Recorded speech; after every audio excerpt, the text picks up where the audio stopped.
Soy un profesor de la un profesor de la universidad y también director del Royal International School y profesor visitante del Joseph Bass Institute of Higher Education.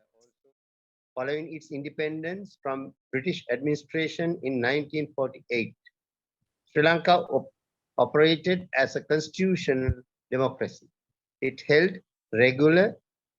It was implemented with the intent to Con la establish intención de establecer una estructura política más estable, centralizada y autoritaria. La Constitución reconocía la separación de poderes al tiempo que elevaba al presidente ejecutivo por encima del Parlamento, del Gabinete y el Poder Judicial. La Ley de Prevención del Terrorismo, PTA, que se promulgó en 1979 como un requisito provisorio para hacer frente al aumento de la militancia y el separatismo del Tamil en la zona norte de Sri Lanka. Se promulgó sin escrutinio público, presentándose, debatiéndose y aprobándose en un solo día. Las disposiciones de esta ley se han utilizado ampliamente para restringir los derechos democráticos y fundamentales de las personas, especialmente las comunidades minoritarias. Es urgente derogar o sustituir esta ley por otras más aceptables. La transición política del 2015 dio lugar a una constitución moderadamente más democrática y a un mayor equilibrio entre el poder legislativo y el ejecutivo. La introducción de la 19ª enmienda pretendía minimizar los poderes de la presidencia ejecutiva y formaba una forma más proporcional del reparto de poder entre el ejecutivo y el legislativo. Pero, sin embargo, en los últimos años se ha revertido todos los logros conseguidos con tanto esfuerzo. La 20ª enmienda devolvió a Sri Lanka un sistema hiperpresidencial con el poder concentrado en el presidente ejecutivo. Tras la vuelta al hiperpresidencialismo en octubre del 2020, el presidente recuperó un amplio abanico de poderes. La presidencia ejecutiva ha suscitado llamamientos tanto a la reforma como a la abolición, pero por desgracia la seducción del poder ha hecho que las enmiendas constitucionales no hayan limitado suficientemente los poderes del presidente. Cualquier reforma constitucional significativa requiere de una mayoría de 2/3 en el Legislativo Nacional. El núcleo de la Constitución debe ser el Estado de Derecho. La erosión de la democracia de Sri Lanka es un producto tanto del poder conferido a la presidencia ejecutiva como a los parlamentos subversivos que se eligieron. El 21 de octubre del 2022, el Parlamento de Sri Lanka aprobó la 22ª enmienda constitucional. Se trataba de un avance político histórico y significativo para un país sumido en la inestabilidad política y la agitación económica. La 22ª enmienda es una distracción de la tarea central de abordar cómo saldrá el país de su crisis económica y política. A pesar del restablecimiento de los mayores mecanismos de rendición de cuentas, la enmienda no logra crear el cambio significativo necesario para restaurar los principios democráticos, como el Estado de Derecho, la igualdad política y el respeto de los derechos humanos. Los críticos han argumentado que la enmienda crea la falsa impresión de diluir los poderes de la presidencia ejecutiva al engañar al público, haciéndole creer que se han restablecido las reformas y los logros conseguidos en la 19ª enmienda. Las organizaciones de la sociedad civil sostienen que la enmienda no altera notablemente los poderes actuales de gobierno, no reduce ciertos problemas presidenciales ni aborda defectos inherentes a la gobernanza.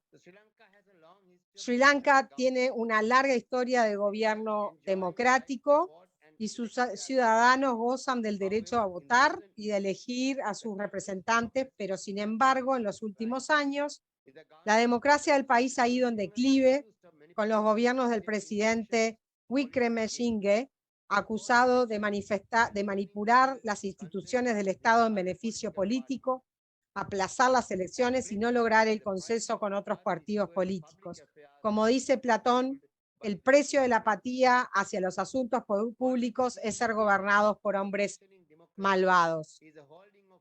But at a high cost of Sri Lanka's La social insurgencia fue finalmente sofocada, pero un alto costo para el tejido social y político.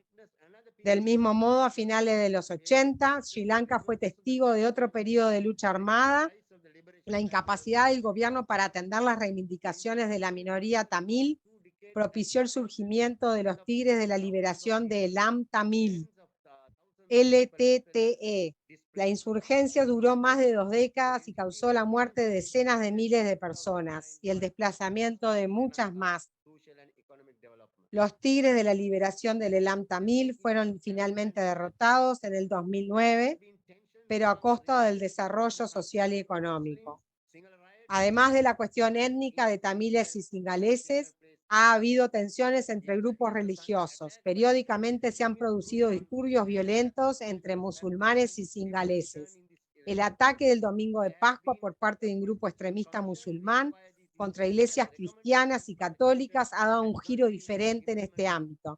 Se creó una comisión presidencial para investigar este incidente, pero las recomendaciones de la comisión no se han aplicado y la Iglesia Católica se ha mostrado muy crítica con la inacción del gobierno. Estos ejemplos muestran cómo el fracaso de las instituciones democráticas y la erosión de la confianza pública pueden conducir al malestar social, incluso al conflicto armado. Si no se aborda la situación actual, se corre el riesgo de que la historia se repita. El gobierno debe tomar medidas urgentes para restablecer la confianza en las instituciones democráticas y colaborar con los partidos políticos. Es importante señalar que la historia de agitación social y lucha armada ha tenido un impacto devastador en el país.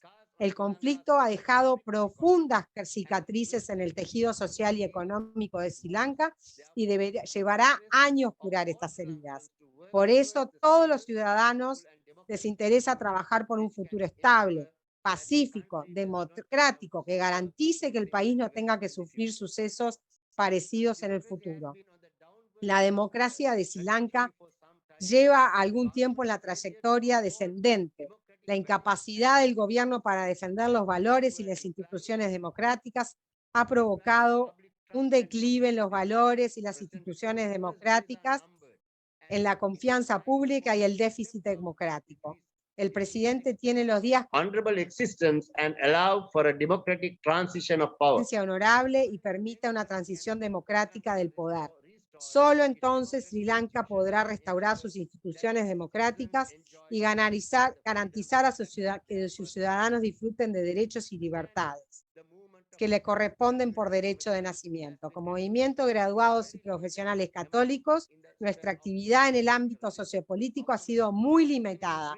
Sin embargo, recientemente ha aumentado el interés de los miembros por participar en la acción social y el diálogo, ya que el impacto se deja sentir en todos los estratos sociales. Esta tendencia debería continuar hasta que los miembros realicen una contribución sólida.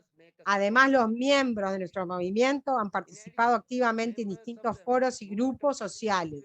La formación y la exposición a cuestiones sociales a través de las actividades de nuestro movimiento les ha motivado para unirse a estos grupos y para expresar sus opiniones. Hay diferentes grupos católicos y profesionales que están motivados para unirse a estos movimientos y expresar sus opiniones. Muchísimas gracias desde Sri Lanka por esta contribución y Dios los bendiga.